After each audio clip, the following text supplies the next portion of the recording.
Հոժար սիրտ։ Հոժար բառի վրա, հոժար սիրտ։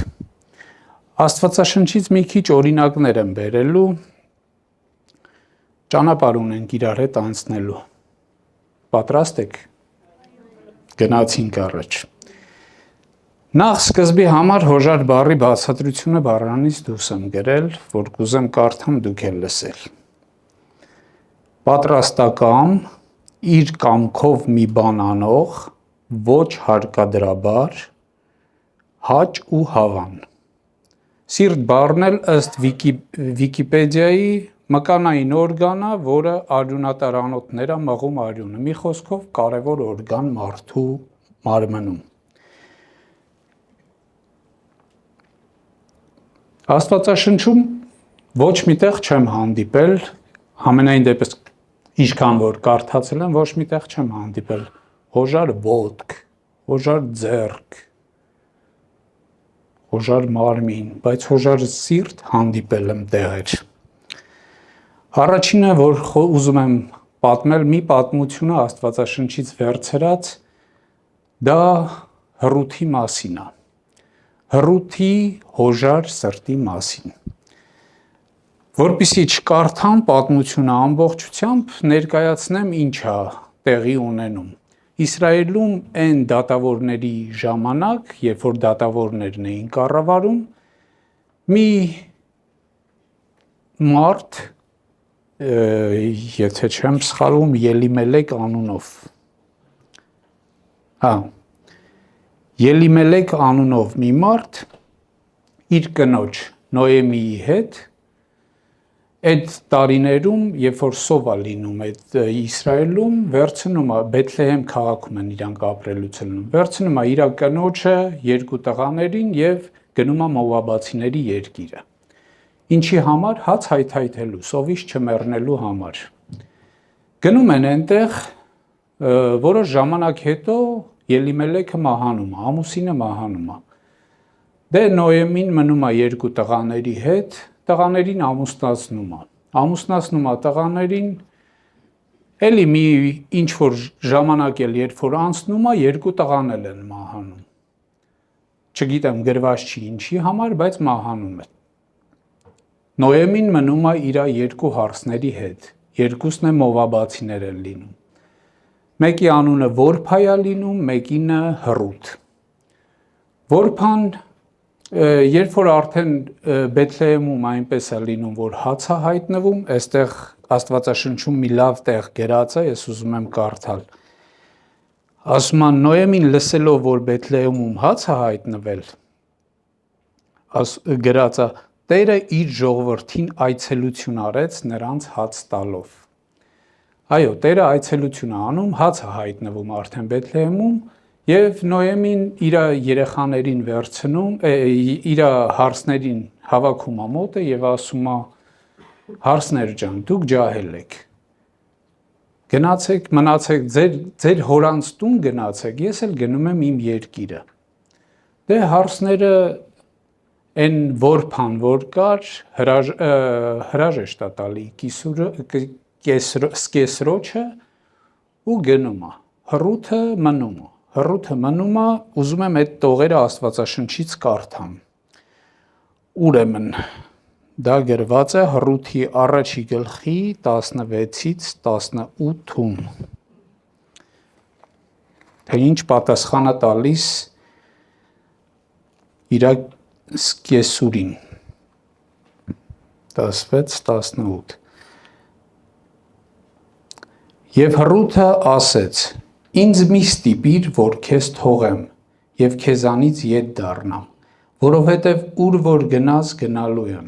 ուր որ մնաս մնալու եմ, քո ժողովուրդն իմ ժողովուրդն է եւ քո Աստվածը իմ Աստվածն է։ Ուր որ մեռնես, ես էլ մեռնեմ եւ այնտեղ կթաղվեմ։ Տերը ինձ այսպես եւ սրանից ավելին անե, որ ինձ քեզանից մահը չպիտի բաժանի։ Երբ որ Նոեմին տեսնում է, որ նա հաստատ ուզում է իր հետ գնալ, այլևս չի խոսում նրա մասին։ Հարս ու կիսուր գնում են։ Տերը օրհնի, ինչ ասեմ, այսպիսի հարսներին, որ եղել են այդպիսի հարսներ, չգիտեմ միջև հիմա մնացել են թե չէ, բայց թող լինեն, շատ լինեն այդպիսի հարցները։ Ուրեմն հարցները ուրախացան, թե կեսուրները։ Տղերք։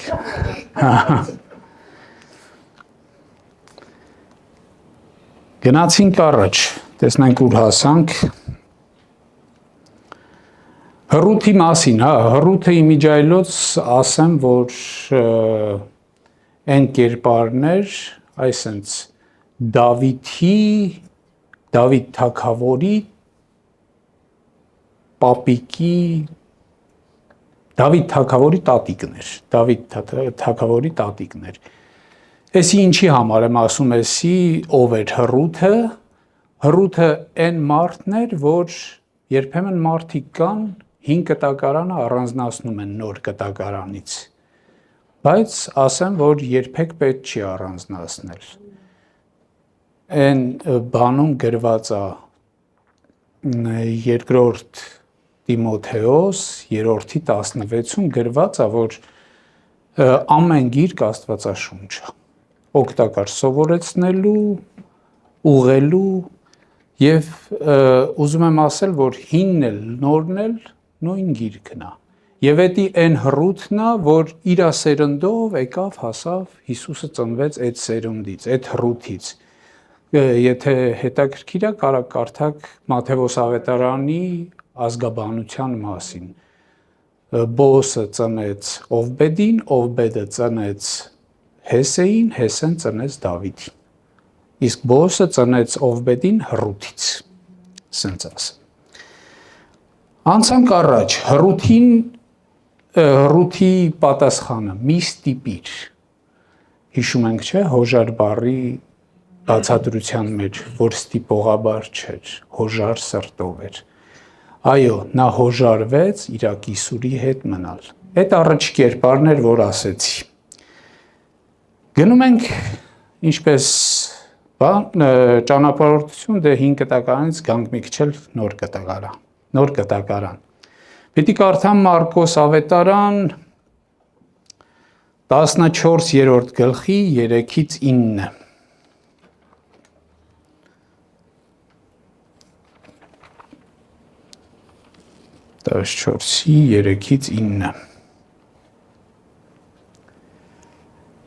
Եվ երբ որ Բեթանիա էր, Սիմոն Բորոտի տան սեղան նստած, մի կին եկավ, որ մի շիշ ազնիվ թանկագին նարդոսի յուղ ուներ, եւ շիշը կոտրեց նրա գլխի վրա թափեց։ Բայց կային ոմանք, որ իրանց մեջ դժվարացան ասելով. ինչու համար եղավ յուղի այդ կորուստը, որովհետև կարելի էր դրան 300 դահեկանից ավելի թանկ ծախել եւ աղքատներին տալ, եւ շատ հանդիմանում էին այն կնկանը։ Հիսուսն էլ ասեց. թույլ տվեք դրան, ինչու եք նեղություն տալիս դրան։ Դա մի բարի բան գործեց ինձ վրա, որովհետև ամեն ժամանակ աղքատներին ձեզ հետ ունեք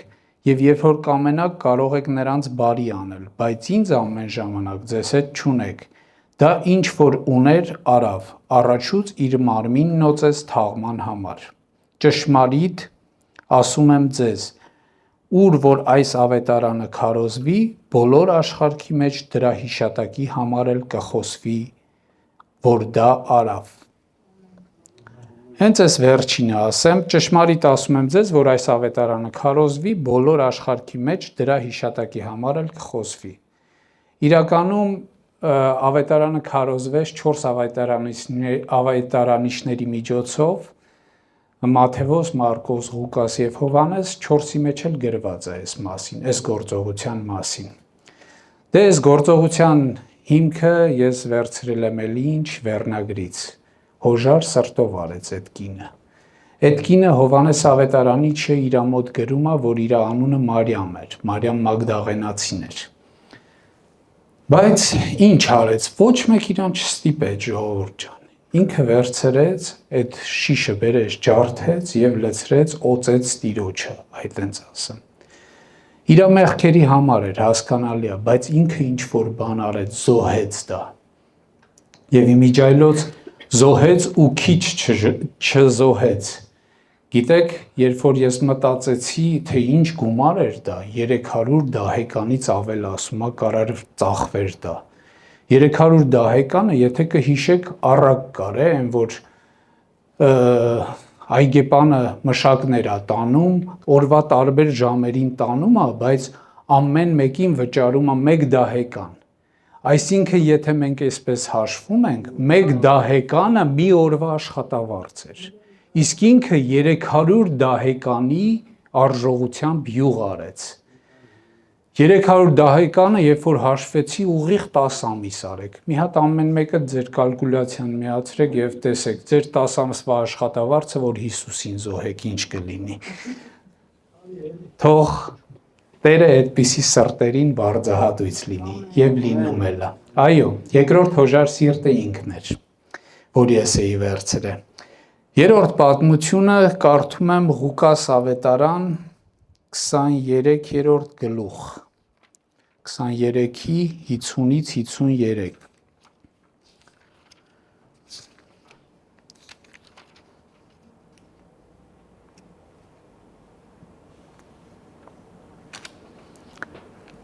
23 գլուխ 50-53 Եվ ահա մի մարդ անունը Հովսեփ, որ խորհրդական էր, բարի եւ արդար մարդ։ Սա չէր միաբանվել նրանց խորհրդի եւ գործերի հետ։ Հրեաների Արիմաթիա քաղաքիցը, որ ինքն էլ հենց սպասում էր Աստծո արքայությանը։ Սա գնաց Պիղատոսի մոտ եւ Հիսուսի մարմինը խնդրեց, եւ վայր բերավ նրան, ազնիվ կտավով պատեց ու կհարից փորած գերեզմանի մեջ դրավ, ուր երբեք մի մարդ դրված չէր։ Եվ օրը ուրբաթ էր եւ շաբաթ էր լուսանում։ Ուրեմն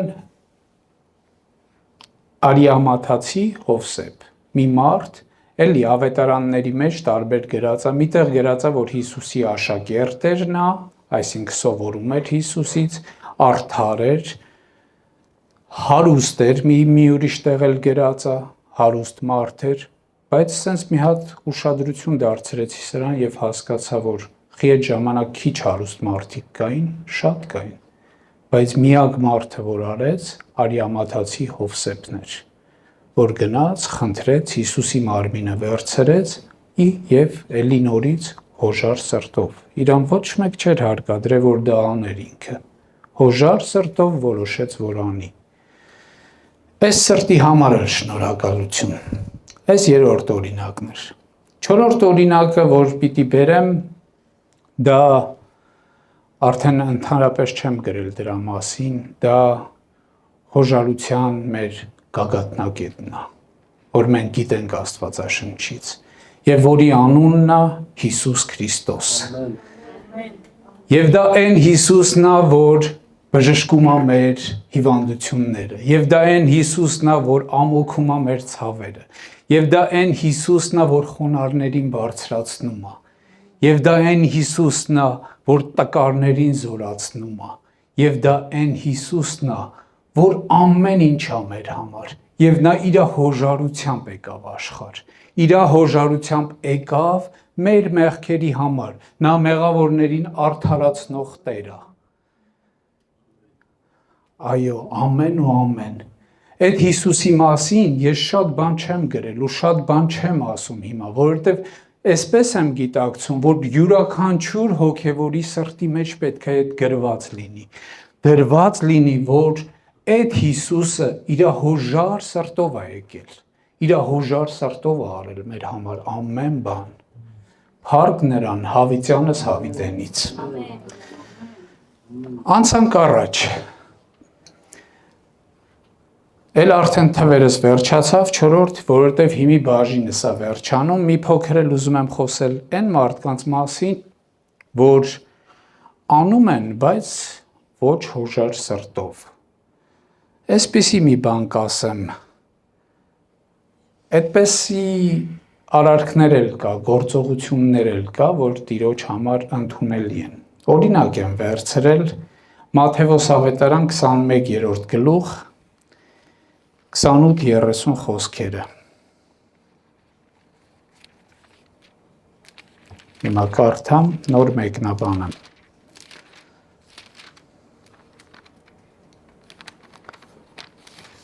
Մատթեոս 21-28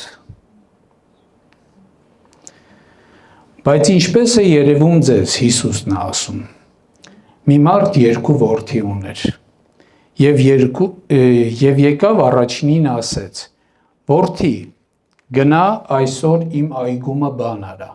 նա էլ պատասխանեց և ասեց, չեմ կամենում, բայց հետո զղջաց և գնաց, և մյուսի մոտ գնաց և ասեց այնպես, նա էլ պատասխանեց և ասեց, կգնամ տեր և չգնաց, հիմա այս երկուսից ո՞րն արավ հոր կամքը, ես եմ ձեզ հարցնում, ո՞րն արավ հոր կամքը, առաջինը թե երկրորդ, իհարկե առաջինը, ճիշտ ասեց չեմ գնա, բայց արեց, վարձք ունի ինքը, բնականաբար ունի, որովհետև հոր կամքը արեց, երկրորդը դե ընդհանրապես չունի, որ չի արել, ինչքան էլ ասի կանեմ, եթե չես անում վերջ, վարձք չկա դրան, բայց առաջինին ուներ վարձք, որովհետև նա զղջաց և գնաց արեց։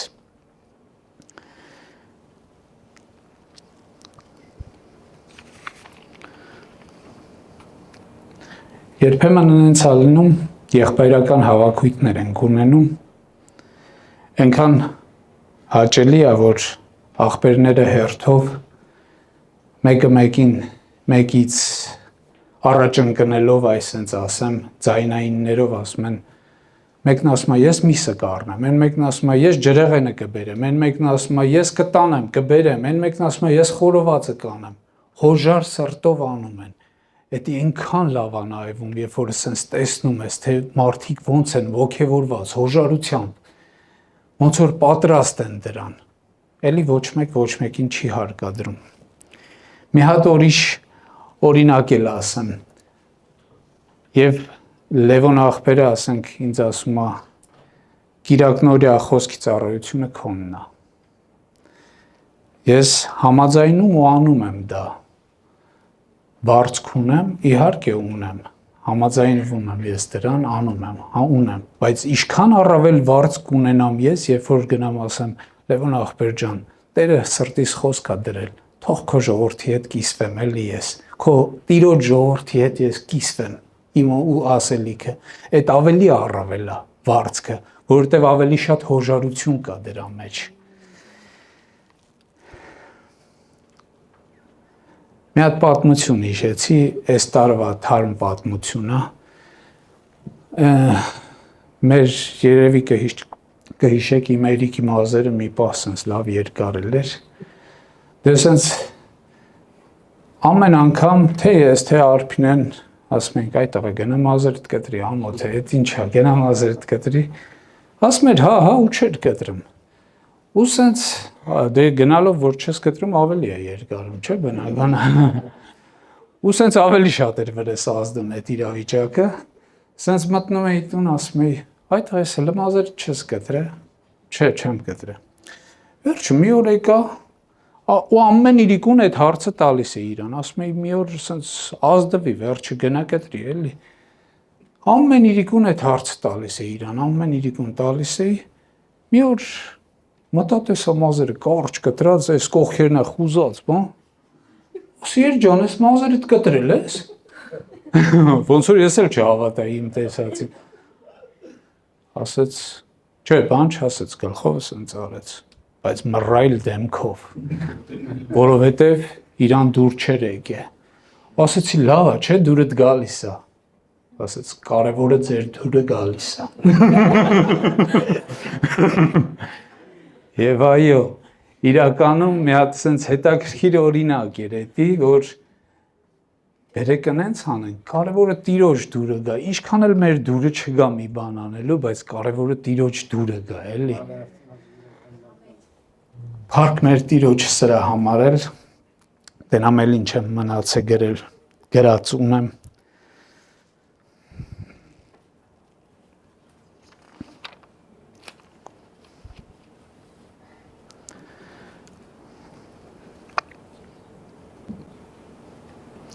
Տարիներով մի մարդ եկեղեցում իր եղբորից խռով է լինում, եկեղեցու աղբերներ իրարից խռով։ Դե Տերը միշտ հանդիմանում է, թե եղբայրների միջոցով, թե հովվի միջոցով, որ ճիշտ չի էլի, հոգևոր կերպարներ եք վերջը, գնա, բարևի, ասմա, դու չգիտես, ախր ինքը ինձ ինչ է արել, ես չեմ կարա իրան այդ ամեն ինչը ներեմ, ասմա, ոչինչ, Տերը հանդիմանում է, գնա, ների, խոսա հետը, ասում ես անգամ բառ չեմ ուզում իր հետ փոխանակեմ, հələ մի հատ էլ ներողություն խնդրեմ, ու այնպես է ստացվում, որ տեղ է հասնում վերջը մի օր, այն որ արդեն սրտին է կպնում, ասում է, չէ, գնում եմ խոսամ, գնում ու խոսում է հետը, գնում խոսում է հետը, դե ամեն ինչ կարգավորվում է, էլի նույն օրինակի նման է ժողովուրդ ջան, տեսեք, էլի չուզելով, բայց մարդը անում է, բայց իր բժշկությունը գտնում է այդտեղ, որովհետև Տիրոջ կամքն է անում։ Էս էլ քիչ վարձքովներից մեկն էր։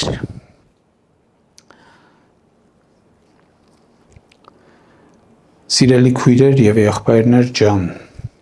ոնց որ մոտենում եմ խոսքիս ավարտին, որպեսզի խոսքս ավարտեմ, մի հատ էլ բան ունեմ պատմելու ու մի հատ մեծ հայտարարություն ունեմ անելու ու կուզեմ, որ բոլորս ուշադիր լինենք սրան, ուրեմն հայոց լեզվի քերականության մեջ մի հատ այսպիսի դաս կա, որ կոչվում է գոյականի թիվը, գոյականը ունի երկու թիվ, եզակի և հոգնակի, եզակի թիվը դե, որ մի առարկա է, մի անձակամ, հոգնակին մեկից ավելի, քանի կապ չունի։ Եզակիից հոգնակի դարձնելու համար բառերը հայերենում ստանում են էր կամ ներ վերջավորությունները։ Էդի սենց կանոնով է եզրափակվում, որ էր ստանում են միավանք բառերը, ներ բազմավանկերը։ Միավանք բառերի օրինակ քույր, քույրեր, տետր, տետրեր, էր ավելանում, իսկ բազմավանկերը ներ, եղբայր, եղբայրներ, ասենք մատիտ, մատիտներ, բայց այս կանոնը մի հատ բացառություն էլ ունի, մի հատ բառ կա, այդ բառի անունը մարդ է, մարդ, բայց չի լինում մարդեր, լինում է մարդիկ, այո, մարդիկ, ինչի համար եմ սա ասում, բացառության համար, ռուսախոսների համար ասեմ, իսկլյուչենիե, ամեն մեկի համար, ամեն մի կանոն երևի ունի իր բացառությունը, այստեղ այդ դեպքերից մեկն է, որ բացառություն կա, այսօրվա իմ թեման որն էր, ուժար սիրտ,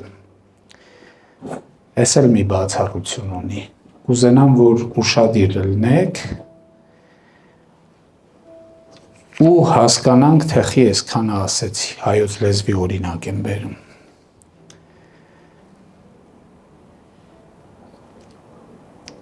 Պիտի հայտարարեմ բարձրաձայն, բայց սկզբից կարդամ գրվածքը նոր, գրվածը Ելից 25-րդ գլխի 2-րդ խոսքում,